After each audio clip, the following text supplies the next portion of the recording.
खैर, कल महागठबंधन ने सीएम पद के लिए पिछड़े समुदाय के तेजस्वी यादव और डिप्टी सीएम पद के लिए अति पिछड़े मुकेश सैनी को चेहरा बनाया। आज पीएम मोदी ने इस पिछड़े अति पिछड़े कार्ड पर कर्पूरी ठाकुर वाला कार्ड चल दिया।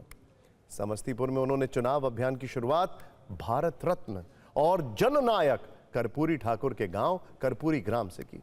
वो सुबह सबसे पहले कर्पूरी ग्राम पहुंचे, उनकी मूर्ति पर माल्यार्पण किया, उनके परिवार के लोगों से मुलाकात की, तस्वीरें खिंचवाई और फिर समस्तीपुर में रैली के लिए पहुंचे।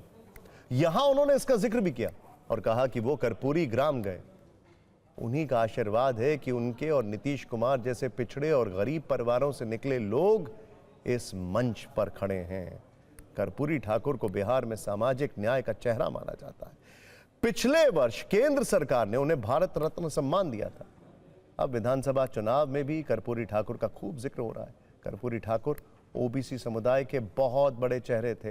राज्य में ओबीसी की आबादी लगभग 63% है।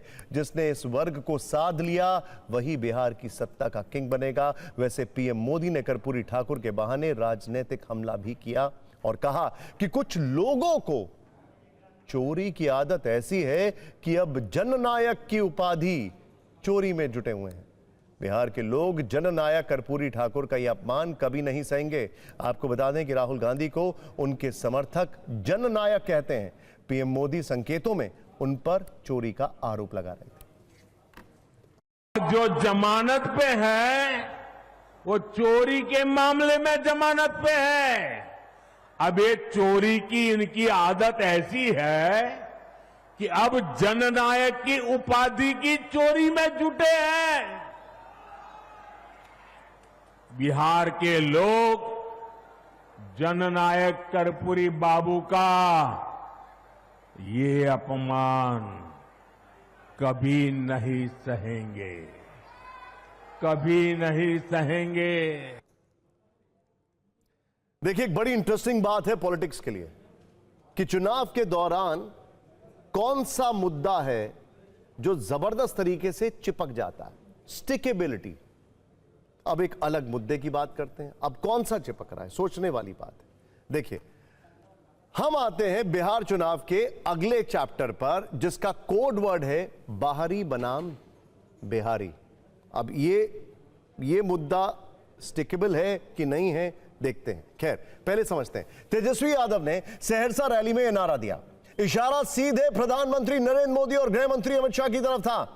तेजस्वी यादव महागठबंधन का सीएम चेहरा बन चुके हैं, जबकि एनडीए के फेस पर अभी सस्पेंस बना हुआ है। नतीजे के बाद नीतीश कुमार बरकरार रहेंगे या नहीं, इसे लेकर किसी ने खुलकर नहीं कहा है। इसीलिए जब तेजस्वी का नाम घोषित हुआ तो इसी बहाने आज उन्होंने बाहरी और बिहारी वाला जिक्र छेड़ दिया। क्यों? क्योंकि इससे पहले जंगल राज का जिक्र उस तरफ से आया, तो यह उसका काउंटर था। देखिए, पॉलिटिक्स देखिए आप। जनता में तेजस्वी ये संदेश देना चाहते हैं कि बिहार का फैसला और नेतृत्व बिहार का नेता करेगा, दिल्ली नहीं। आज ही पीएम मोदी भी रैलियां कर रहे थे। महागठबंधन को टारगेट करते हुए उन्होंने कहा कि इस चुनाव में भी जंगल राज का डिब्बा जो है वो गुल करना जरूरी है। तेजस्वी यादव ने इसका जवाब दिया। उन्होंने कहा कि हम बिहारी हैं, हम बाहरियों से नहीं डरते। तेजस्वी ने यह भी कहा कि गुजरात के 2 लोग बिहार को चलाने की कोशिश कर रहे हैं। वैसे आज गृह मंत्री अमित शाह भी बक्सर और सीवान में थे। सीवान की रघुनाथपुर सीट से आरजेडी ने शहाबुद्दीन के बेटे को टिकट दिया है। गृह मंत्री अमित शाह ने शहाबुद्दीन का जिक्र करते हुए कहा कि ये लोग बिहार में फिर जंगल राज लाना चाहते हैं।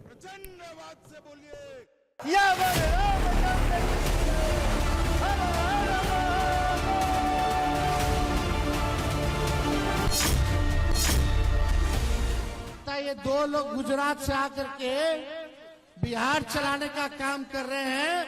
बताओ सहरसा के लोगों, बिहार को बिहारी चलाएगा कि बाहरी चलाएगा?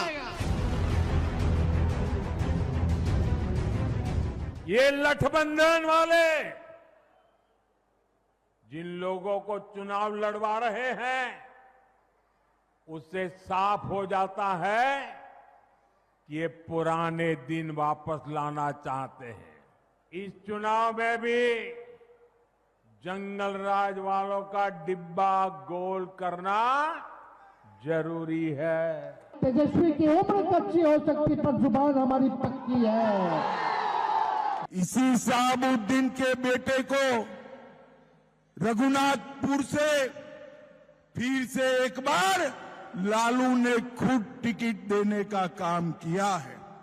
मगर मैं सिवान वालों को कहने आया हूं, अब नरेंद्र मोदी और नीतीश कुमार का राज है। 100 शहाबुद्दीन आ जाए, किसी का बाल बांका नहीं हो सकता।